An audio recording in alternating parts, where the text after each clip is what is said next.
Hej alle sammen, velkommen til RepairGuide.dk og en lille søndagsvideo her på faldrebet, inden at vi går ind i en ny uge.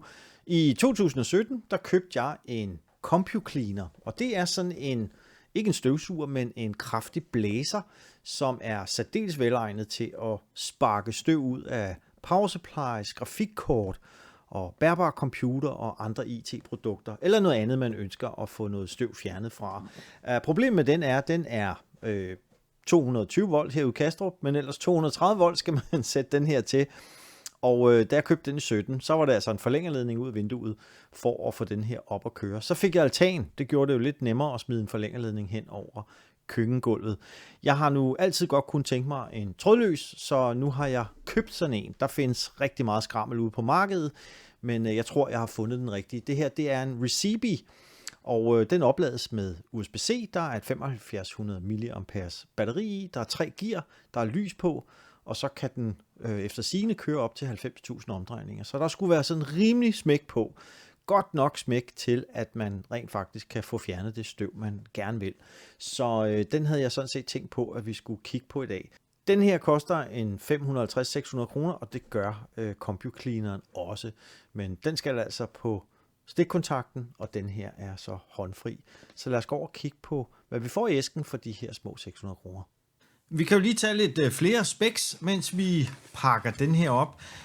Der skulle være en 90 watts brushless motor i den her, og så er der altså fast charging på 15 watt via USB-C-kabel. Det vil sige, at man kan altså lade den her op på 1,5 til 2 timer, og så skulle der være omkring 25 til 40 minutters drift på den her. Selvfølgelig afhængig af, hvad for et gear, hvad for en hastighed du bruger. Så sidder der en tut her, man lige slår ud. Man kan altså ikke tage den her tut af, så vidt jeg ved. Jo, det kan man faktisk godt. Det var jeg ikke klar over. Så sidder der, eller så er der ekstra udstyr med. Der er en anden tut her, hvor man altså har sådan en støvkost, så mens man koster den, så at sige, så kan man altså blæse. Men måske kan der fås ekstra tilbehør til den her, det skal jeg ikke kunne sige.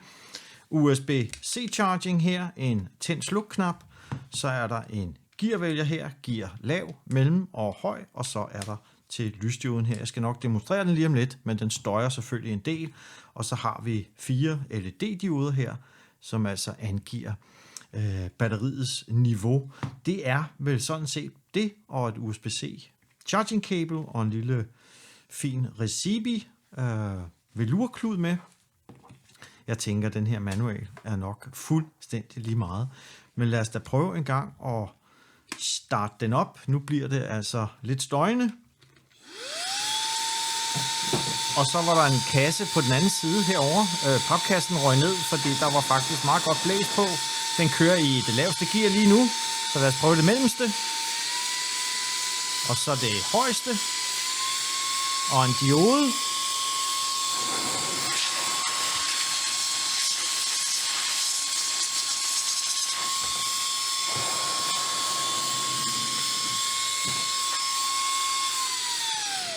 Det hele blæser simpelthen ned af bordet. Selvfølgelig er der lidt støj på den her, men rigtig fedt, at den er håndholdt med de 7500 mAh batteri, der er inde i. Jeg kan se rigtig meget brug for den her med mange af de ting, jeg laver. Der vil den dække mere end 90% af de opgaver, jeg har brug for. Måske, hvis man er på et lidt større værksted og har brug for lidt mere luft, så skal du måske købe sådan en CompuCleaner til 230 volt. Men den her, helt klart, den kan klare rigtig mange af de opgaver, som jeg har brug for. Jeg synes, det er okay. 600 kroner cirka, der er længst nede i beskrivelsen til den her. Ja, super fint produkt, synes jeg bestemt. Der er rimelig godt smæk på den her, trods den er håndholdt. Op til 90.000 omdrejninger. Hvad ved jeg om det? Men jeg kan i hvert fald mærke, at der kommer godt med luft ud. Den vil dække mere end 90% af de opgaver, jeg har for et blæs, så at sige. Der er links nede i beskrivelsen til den her Recibi. Den koster omkring 600 kroner. Jeg så faktisk, der er en voucher på næsten 150 kroner til den 5. december. Så hvis du er interesseret i sådan noget her, så er der altså voucher på 150 kroner indtil i morgen mandag. Så det kan være, at du kan nå at få den her lidt billigere til omkring en 550-60 kroner eller sådan noget i den stil. Gå ind og kig. Vær opmærksom på, at der er noget, der er langt billigere end det her Recibi, men efter sigende skulle det altså være noget skrammel. Jeg ved ikke nok om det, men i hvert fald så synes jeg, at den her maskine er helt okay i kvalitet. Kan I have det godt? Vi ses snart igen. Hygge. Hej hej.